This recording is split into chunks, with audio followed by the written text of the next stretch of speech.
Hello and welcome to the third instalment of Feminist Friday. This time it's the Sara Barnard edition, and I've got the beautiful Broken Things duology, and I'm also going to talk about Goodbye Perfect, but I couldn't find it. I put a load of books in the attic the other day, and I think possibly I might have accidentally put it in with those. I'm going to jump straight into it because I love these books. Maybe I'm a bit too old for them now, I don't know. I was still a bit too old for them when I first read them, but I just really appreciate the fact that there's some really good feminist fiction out there for teenage readers. We'll talk about this little duology first. Beautiful Broken Things is a story about a girl called Caddy who has a best friend called Rosie, and they go to different schools. So she hasn't really got a lot of friends at her school and kind of relies on this friendship with Rosie to get her through the week. Then a new girl starts at Rosie's school, and she and Rosie start becoming close, and Caddy's got to kind of get to grips with the fact that there's this new person in the friendship. And she doesn't really like Suze at first, but then she finds out that Suze kind of has this tragic backstory, and it's because of this tragic backstory that I will issue a quick TW for familial abuse. Yeah, it turns out that Suze is living with her aunts because her father was abusive. Through this friendship with Suze, Caddy kind of gets to learn about that,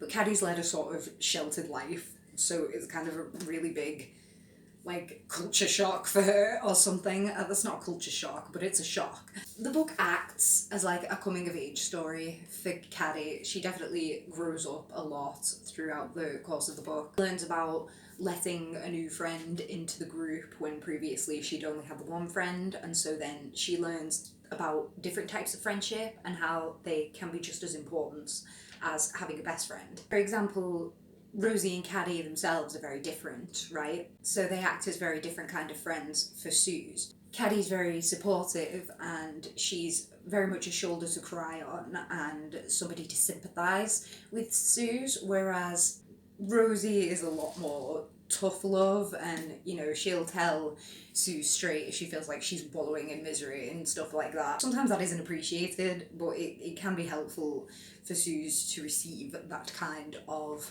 affection in some ways. Oftentimes Caddy and Rosie disagree on this, but that's all part of the learning and the growing done in the course of the book. The central message, I think, is that all relationships grow and change, and that it's effort that matters to keep the relationship going as opposed to what kind of person you are.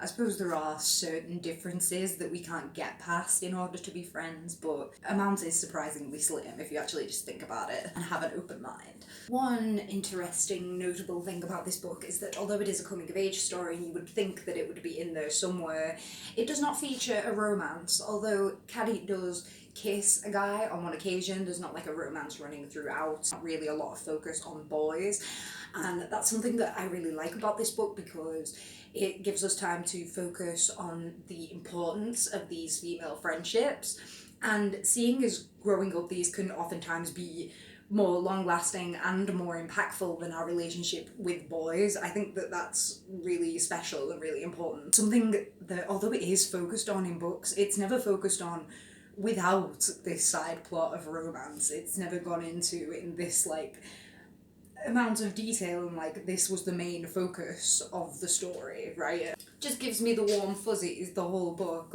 just this whole friendship between the three girls and the dynamic that they have. It just makes me feel happy, alright? More coming of age stuff, realising that your parents are not infallible. Caddy tries to make her mother understand about Suze's situation and why she may be a bit of a problem child, considering she comes from an abusive household, but her mum is more focused on the fact that Suze is a bad influence on Caddy and, her own child being safe, as opposed to helping out this other child that has nothing to do with her, and that frustrates Caddy. As well, there's a small exploration about, how when you're growing up, you have to try and start living a life outside of this box that your parents have so lovingly created for you. Caddy's parents expect her to be a certain way, and she maybe isn't turning out exactly like that.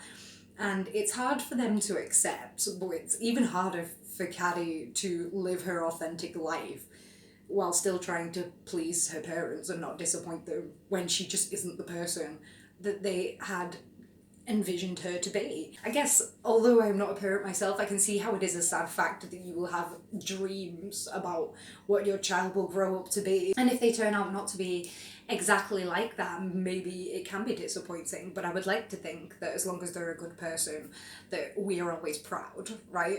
Please be proud of me, mummy.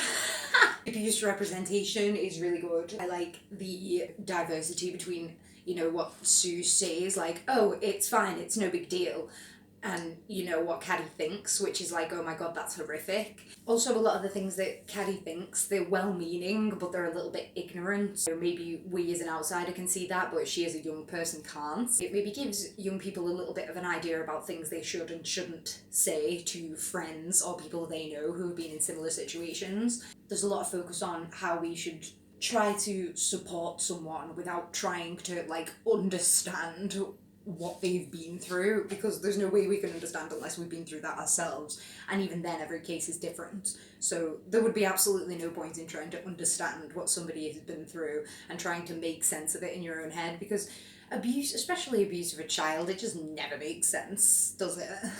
Now we move on to Fierce Fragile Hearts, the sequel, which is told from Suze's perspective. I'm glad we got to see Suze's perspective. I'm glad that she wasn't just this, like, conduit for Caddy's coming-of-age story. I like that she was the character of herself. She didn't kind of fall into this manic pixie dream girl archetype that we see around all the time when we see these abuse storylines. Although Suze does struggle with being manic pixie dream girl, as we see in this book, and that's something that I enjoy. Same TW applies, obviously, because we're talking about all the same subjects. Although the book is set a couple of years later, after Suze's had a lot of therapy and she's been out of the abusive situation for a while.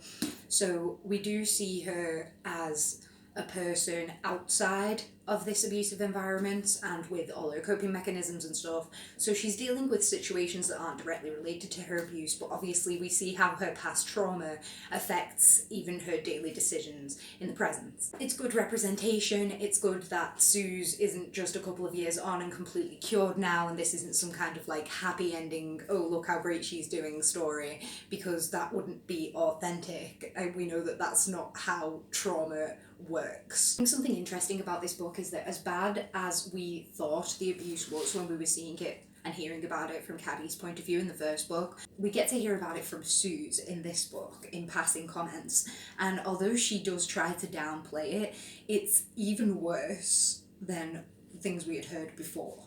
And it just really like shines a light on how, not only how victims try to diminish what has happened to them and like try to defend their abuser in some ways, but also just how we can never really know what's going on with another person. Like the stuff that Suze talks about in this book, Caddy had no idea about, even though she thinks she knows it all, and it's just so much worse than she could have ever imagined.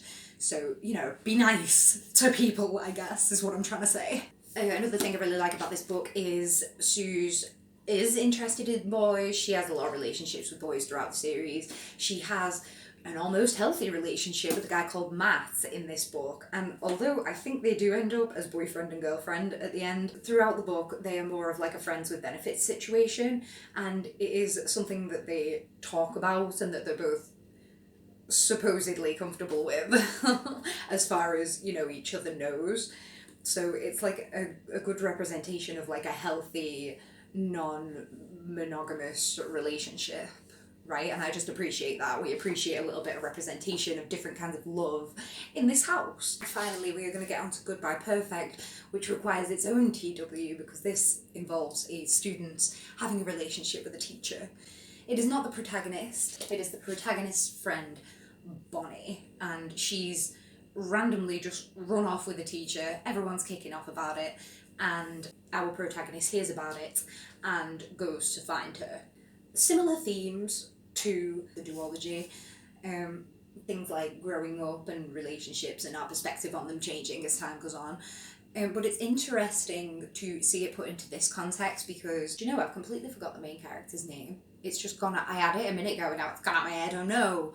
Oh no. Oh well. The way that the main character like looks back on her relationship with Bonnie and realizes that Bonnie was like growing up and changing and wanting things that maybe we didn't realize she wanted. It's interesting to put that in this context because we can link that to grooming situations, right? Where maybe when we're younger we don't realize that something is weird or strange or whatever. And then as we grow up, we look back and think, wow, that was straight up wrong and weird, what was going on? The main character does this herself. Oh my god, I'm gonna kick myself after this is finished.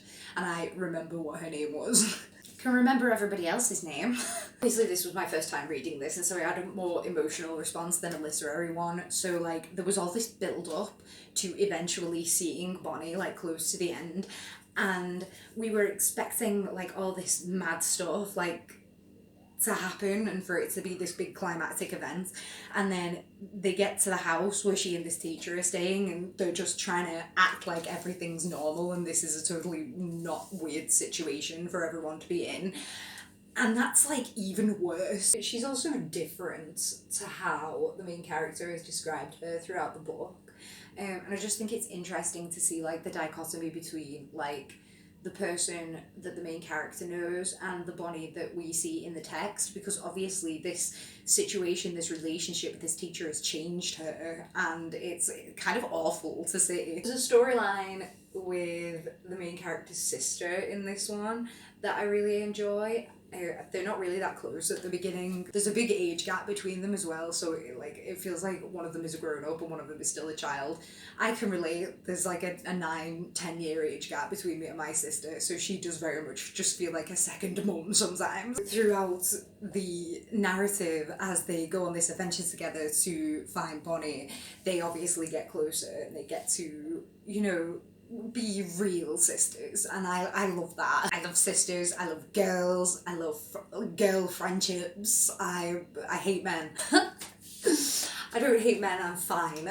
Case in point, the main character, whatever the fuck her name is, has a boyfriend and his name is Connor, and they've been together for a long time, and so they feel a lot of pressure to sleep together. And I can understand this. Even when I was younger, to be in like a long-term relationship as a teenager was to have everybody come up to you asking if you'd done it yet. And I can understand that can feel like a lot of pressure, like everyone's expecting it of you. It's like, should I be doing this? Is this like the normal thing to do? Am I weird for not wanting this? And especially for boys, like this book is from a girl's perspective, but like boys are not only expected to do it, but they're expected to want to do it and like not be scared and stuff. So I can't even imagine being a boy and being like afraid to like lose your virginity and just like having everybody being like, oh, I bet you can't wait, and you're like, yeah.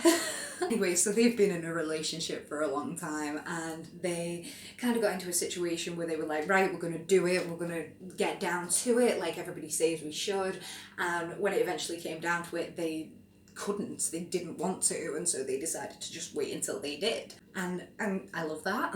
Nobody's expected kind of to wait till marriage anymore to have sex, but that just means that now when somebody gets into like a semi-serious relationship, everybody just kind of assumes that you are. I don't know whether it's the same as a teenager, maybe it's more of a big deal when you're a teenager, but even now as a grown-up, I know that if you're seeing a guy for like a month, everybody is just under the impression that he's a banging like bunnies, right? And that might not necessarily be the case. So that has been my third Feminist Friday.